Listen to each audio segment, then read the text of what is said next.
Today we got a story of probably one of the most entitled Karens ever getting, just having a complete public freak out, and it's pretty hilarious and I know you'll enjoy it. So buckle up for this story, subscribe if you're new.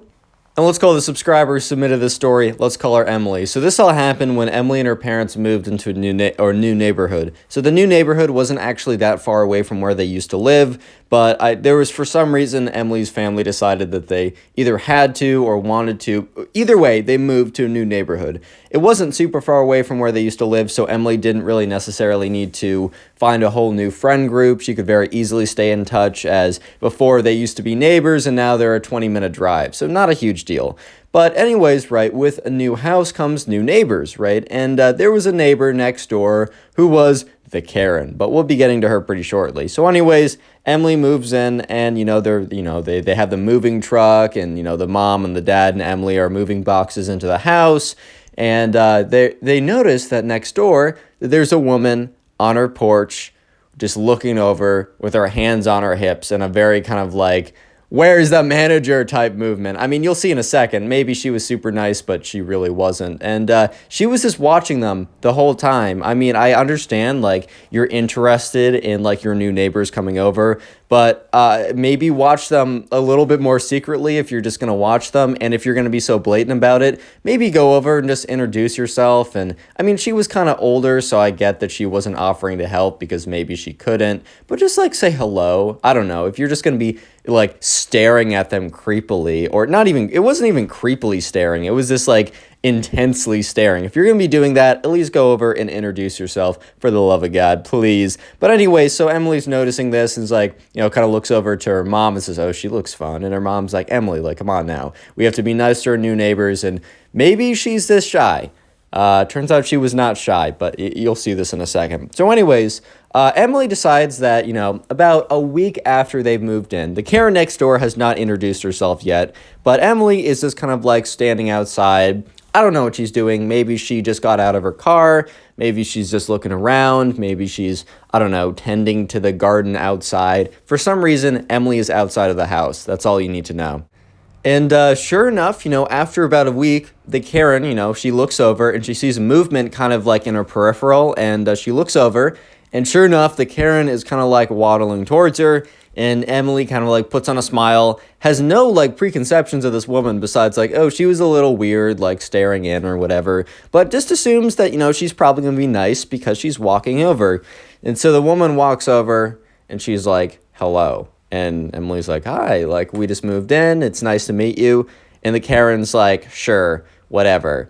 All I need you to know is that you can't be loud because, like, I will call the cops if you're loud. And Emily's just like, okay. Like, cool. So Emily's like, yeah, don't worry. I'm not loud, really. And the Karen's like, no big teenager parties, okay? I will call the cops. And, Emily's like, I that's not really my scene anyways. Like, I might have a friend or two over, but we're not even loud. We'll watch a movie or something. But, yeah, don't worry. I'm not the neighbor you need to worry about for that. And the Karen looks at her and says, good. It better stay that way. And Emily's just thinking to herself as the Karen's waddling back to her house, like, damn, dude, like, really? Like, is that the way we're introducing ourselves? Look, I get it. I don't want neighbors that are going to be throwing insane ragers at 3 a.m. Personally, me, and I'm 19. I'm not a Karen, so, like, I get it. I agree. But I'm not going to be going over to someone's house, no introduction, right, and just being like, you better not be having big rager parties or I will call the cops on you. Like, okay, man, like, cool. Like, don't shoot off fireworks at 5 a.m. into my, like, room from your house. Like, I get it. Like, okay. But anyways, Emily kind of just brushed that off and was like, oh, well, my neighbor's kind of a grump, but whatever, man. Like, it's fine. We can have grumpy neighbors. It's not like I'm going to be spending an incredible amount of time in my house anyways. So about 2 weeks into moving in, so a week after the first Karen incident, which wasn't even really an incident, it was kind of the precursor to the movie. It was a little bit of lore to update you guys. But anyways, Emily has her friend over, one singular friend. And this friend is not loud, not rambunctious, and the only way that the Karen knew that Emily even had a friend over was that there was a new car in the driveway. So Emily and her friend, Emily's friend was looking around the house like, wow, Emily, this house is so cool. Like, This is awesome, whatever. Emily shows her a room, like, well, what they do stuff, right? And Emily and this friend are literally just watching a movie. It's not even playing that loud. It's like playing at normal volume in a room in the house with the TV when they hear a knock on the door. And the thing is, right, Emily's parents were gone for the night or whatever. They were just not there. So Emily was a little confused of who it would be because it was like 11 at night. So it's not like, I don't know if you have like Jehovah's Witnesses go around knocking on doors. That happens to me sometimes, but that happens in the middle of the day if I'm around, right? But who would be knocking on the door this late at night? Because Emily's parents were gone. They weren't going to be back till the next day. But Emily just thought, all right, well, let me at least go down and see who it is, just because, someone knocked on our house. I should at least see who's on at the door. So Emily walks down, and her heart begins to race because she's seeing these like flashing blue and red lights outside of her house. So she's like, oh my God, like, did something happen? Like, are my parents in the hospital or something? Or did like some terrible news? Or is there a burglar around and they think that he ran in here? Look, the police are outside, so Emily's very concerned. And so she opens the door and she's like, hello, officer, like, how can I help? And the police officer's like, we got a report of a quote unquote massive rager party going on over here. And Emily's like, sir, like, no disrespect, but I think you're at the wrong house. The police officer's like, yeah, well, I mean, this was the house that I was told and I double checked, but really doesn't look like you guys are doing anything here. Do you have anyone over? And Emily's like, yeah, I have one friend. We've been quietly watching a movie. And the police officer's like, well, someone in your neighborhood, because he doesn't want to give it away, I guess. But it's very clear who it was because Emily looks kind of like beyond the police officer and sees the Karen, right, her neighbor, with the hands on the hips on her front porch looking over. And Emily's like, I knew it was you. And the police officer's like, somebody in the neighborhood, I don't think I'm allowed to say who, reported that there was a massive party going on and that was super loud and it was a crazy rager and that I needed to come and shut it down. This obviously does not look like it, but I guess like if you guys are being loud, maybe quiet down a little bit. Maybe the movie is kind of loud. And the thing is, right, Emily like turns to the police officer and says, sir, like the movie's still going on right now. Like I didn't tell my friend to pause it and I can almost guarantee that this is as loud as it was. And they couldn't even hear anything because it was just like all the way up in like the second floor, kind of tucked away, the TV room was, right? So it's just like the police officer's like, I don't have to say. I guess this is kind of like a false report, but I guess just in general, be aware of noise. And Emily's like, all right, well, I have been, but I will continue to be. And the police officer's like, all right, well, that's all I need to hear. And so the police officer gets up, starts walking away, and Emily is about to turn and close the door when she hears noise, and she kind of turns, and guess who it was? It was the Karen yelling out at the police officer, saying, why didn't you arrest her? She is throwing a rager party. Do you not see the car in the driveway? And, the Karen points to the car that isn't normally there. The officer, because at this point, right, Emily is kind of like went back into her house, but she's kind of like kept the door open a crack so she can hear what's going on. The officer's like, ma'am, it's very clear that there's nothing going on in there. Like, please, like, don't make false 911 calls. Like, I'm going to let this one slide for now because I don't think this was done maliciously. But in the future, like, we will have, like, you'll start to receive penalties if you make calls for, like, the emergency services. And it is really just like, it's basically, if you're wasting our time where there might be actual emergencies, and we're here dealing with nonsense that isn't even happening, like, that's going to become a problem, but I'm letting you off the hook for this one. And she's like, that's insane. There's a party going on. The noise is so crazy. It's too much for me. The officer's like, ma'am, like, I got pretty good hearing, probably better than yours, a little bit of a roast there, and I can't hear anything coming out of that house. Like, have a good night, ma'am. She's like, no. And at this point, Emily is realizing that her neighbor is probably going to be a bit of a nuisance, a little more than she expected.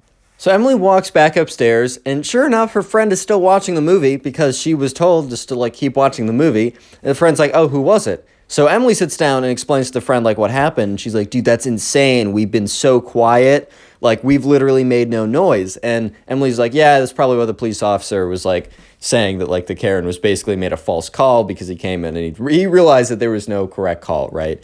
And you might be thinking, oh, well, this is the climax of the story. No. the title is Karen loses it in public or whatever. The Karen is about to have an actual crazy meltdown over the smallest thing ever, and you're about to see. Real quick though, comment Karen down below if you want to harden your comment, because that is the secret word of the day. And also, if you want to help us get closer to 600,000 subscribers, binge watch the videos. To sit down while you're doing, I don't know, playing games, artwork, cleaning your room, going to sleep, literally whatever. And just binge watch a bunch of videos. There's some playlists, just put on autoplay, whatever you got to do. And comment down below when you do that so I can say thank you, because it really does help. Anyways, back to the story. Because the Karen gets even worse, dude. I know it's hard to imagine, but she does. So 2 weeks after the party rager incident, which basically is like 4 weeks after Emily moved in, so about a month into moving in, Emily was just noticing that her internet speeds were just not very good. Like for some reason, like even trying to do simple stuff, like it was just very slow. And so Emily would unplug and then replug the router, and that's normally a good fix. And then eventually, she was talking to her parents, who also were like, yeah, things are a little slow and we don't know totally why. We got a pretty fast plan. And so sure enough, they call up Verizon, AT&T, I don't know, whoever, right? And they're saying like, well, there's a lot of like use on your network. Like, I mean, it's just, you're going to have slower internet when you have so many people using it. And at this point, like, they're like, oh, well, so many people. And the internet provider's like, yeah, you got like, says a number that's larger than the family, right? So they're like, oh, well, I don't like, that's weird. That's more people than we have. Oh, sorry, my voice just exploded. 1 like equals 1 prayer, please. Anyways, the internet provider's like, oh, well, if that's more people than you actually have, you should consider just changing your password, because maybe there's some people who got into your password or are using your Wi-Fi without you even knowing. And yeah, sure enough, Emily's mom was like, oh, well, we didn't even set up a password. And the person's like, you don't have a password? And Emily's mom's like, yeah, it was too hard to remember. And then the guy's like, well, that probably explains why your internet's so slow. So sure enough, they decide to actually set up a password on the internet. I didn't even know you could have internet without a password, but actually, no, I've been in places where that's true. So anyways, a password goes up, and, Emily immediately goes outside to just water the gardens because, like, whatever, right? And her parents go out to go grocery shopping, and her dad's out. So it's really only Emily left, and Emily's outside watering the gardens. And that's when she hears the door open of her Karen neighbor. And Emily in her head is like, please just be going somewhere. Please just be going somewhere. Please just be going somewhere. Don't. I really hope you didn't notice that I was outside and you want to talk to me for some reason, because I do not want to talk to you, crazy lady who lives next to me, okay? Normally you should be nice to your neighbors, but her neighbors were not nice to her, bro. I mean, you were listening to this story. I don't blame her on this one. But sure enough, the Karen comes out, and Emily looks up a little bit and sees that, like, smoke was coming out of the Karen's ears. Like, she was, like, visibly very, very angry.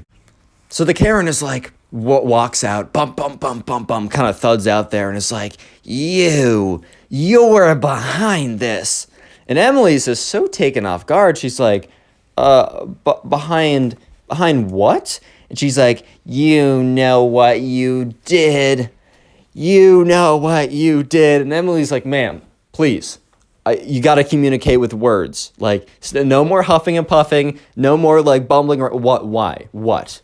Emily was kind of upset at this point. And the Karen's like, you added a password to the Wi-Fi. Now how am I supposed to watch TV or browse the internet? And at this point, Emily was like, so it was you bogging down our internet connection. But Emily actually said, well, ma'am, like, it's not your internet. Like, I'm sorry, we added a password to our own internet. Like, maybe you should buy your own.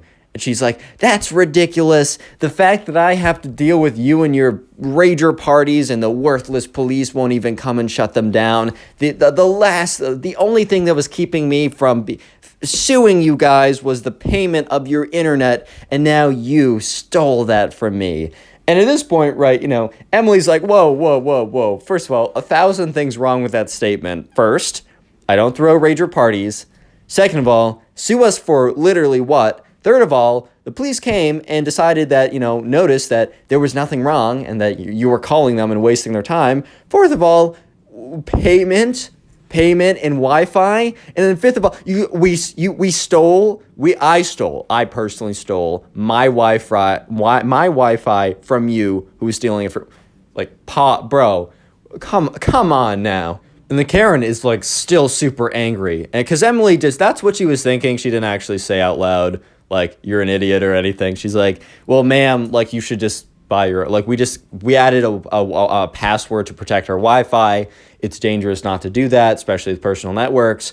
You have to understand, we can, like, I can tell you what service provider we were using so then you can buy it yourself. And right, the Karen is still so mad. And the Karen just starts making rage noises. She's like, yeah, yeah, yeah.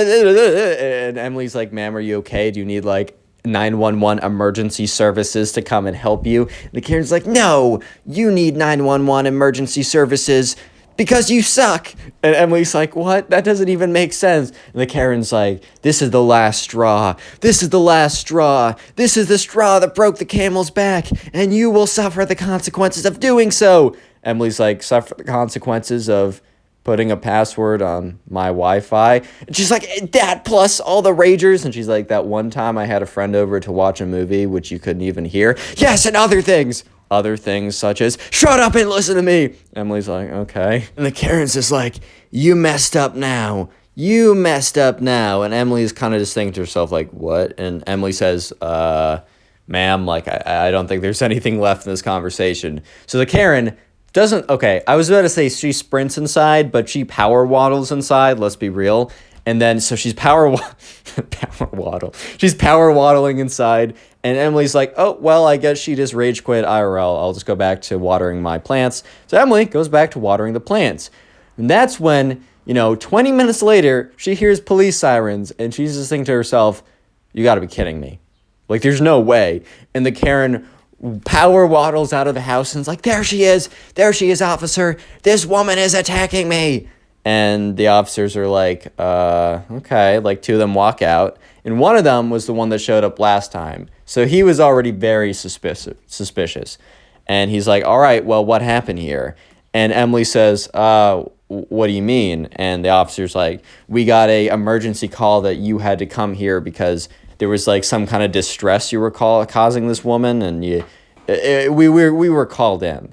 And, the Karen starts power waddling over as well. And she's like, yes, arrest her now, arrest her, full force of the law, immediately. And Emily's just like, officers, like, I was just watering my gardens. Like, I literally have done nothing wrong. The Karen's like, lies, you lie, you liar, you're full of lies. And, Emily's like, all right, well, then what did I do? And the Karen's like, emotional distress. She added a password to her Wi-Fi so I can no longer calm down with a relaxing Netflix or Hulu binge, and I can't go on YouTube to watch, all the late night show clips I normally watch. The emotional distress is too much. The officer, like, the first one's like kind of turns over like, huh? But the one that's been here before is like, ma'am, you do remember when I told you before that abuse of like 911 calling is like very serious. Like, you can't be doing that. And I already gave you a warning. And this is very clearly even more absurd than the last one. And the Karen's like, well, arrest her.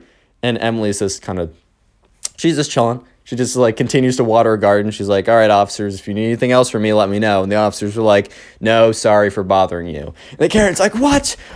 And they turn to the Karen. And the officer who's been here twice already turns to her and is like, ma'am, I already gave you a warning. Now I'm going to have to give you a penalty. Like, I'm going to have your first and last name. And the Karen's like, no! And power waddles into the house. And so they turn back to Emily and they're like, do you know this woman's name? And she's like, no. Emily's like, yeah, the only time she came up to introduce herself, she didn't say her name. She just threatened to call the cops on me. And they're like, oh boy, okay. And then so they go over, they get like the Karens, like, for one cop is like knocking on the door, like, ma'am, you can't be doing this, ma'am. And she's like, arrest her, arrest my neighbor, she sucks. And then the other officer is like going over, grabs the license plate number. It's like, all right, well, we'll run this through the system and we'll get her name. We'll send her a fine or whatever. And sure enough, the cops leave. And, you know, Emily, this happened like all pretty recently, but ever since this incident, Emily's only seen like the Karen once or twice walk out to go, but she makes no eye contact with Emily or anything. And Emily's had more friends over since, and since it's never been a big deal, I mean, the Karen just has not called the cops again because presumably she received a fine or something. And yeah, submit stories on my Instagram like Emily did if you want to have your stories featured on here. And yeah.